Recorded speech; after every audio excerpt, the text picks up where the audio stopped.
এটাকে ধরে নিয়েছি এক্স, এখানে তোমরা এক্স এর জায়গায় এ বি সি ডি যা ইচ্ছা ধরো। হ্যালো বাচ্চু, welcome back to my channel maths in motion. Already class 7-এ যারা পড়ো তাদেরকে আমি নিজে করি প্রথম চ্যাপ্টার যেটা রয়েছে সেটা হচ্ছে প্রথম অঙ্কগুলো অলরেডি করিয়ে দিয়েছি। আজকে করাবো হচ্ছে 6, 7, 8।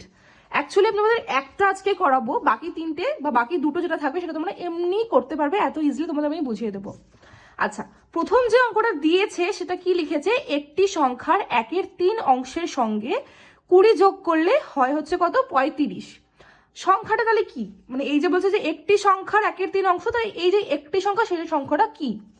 আচ্ছা দেখো, এইটা আমি আগে অলরেডি লিখে নিয়েছি এখানে যাতে তোমাদের বোঝাতে সুবিধা হয়।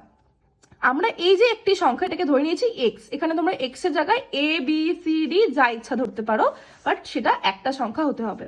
এবার দেখো তোমাদের যেমন প্রশ্নতে বলেছে একটি সংখ্যার 1/3 অংশ, যেমনটা আমরা পেয়েছি আগে যে একটি সংখ্যার 1/3 অংশ মানে হচ্ছে গুণ, তো এক্স এর সাথে 1/3 গুণ করে দিয়েছি। তারপরে কি বলেছে, সঙ্গে 20 যোগ করলে, যোগ 20 সমান সমান কত হবে, 35। তাই এখানে লিখেছি 35। এবার এই অঙ্কটাকেই তোমাদের সরল, যেমন তোমরা ছোটবেলায় করেছো সেভাবেই সরল করতে হবে।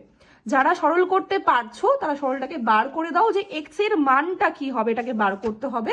যদি তোমরা না করতে পারো আমি করিয়ে দিচ্ছি এখনই, তো তোমরা প্লিজ পার্ট 2টা একবার দেখে নাও, কারণ এই একটা ভিডিওতে তো ছাড়া তো পসিবল নয়, কারণ অনেক বড় হয়ে যাচ্ছে ভিডিওটা। আমি পার্ট 2টা এখনই দিয়ে দিচ্ছি, তোমরা এখনই একবার দেখে নাও ভিডিওটা এটা শেষ করে।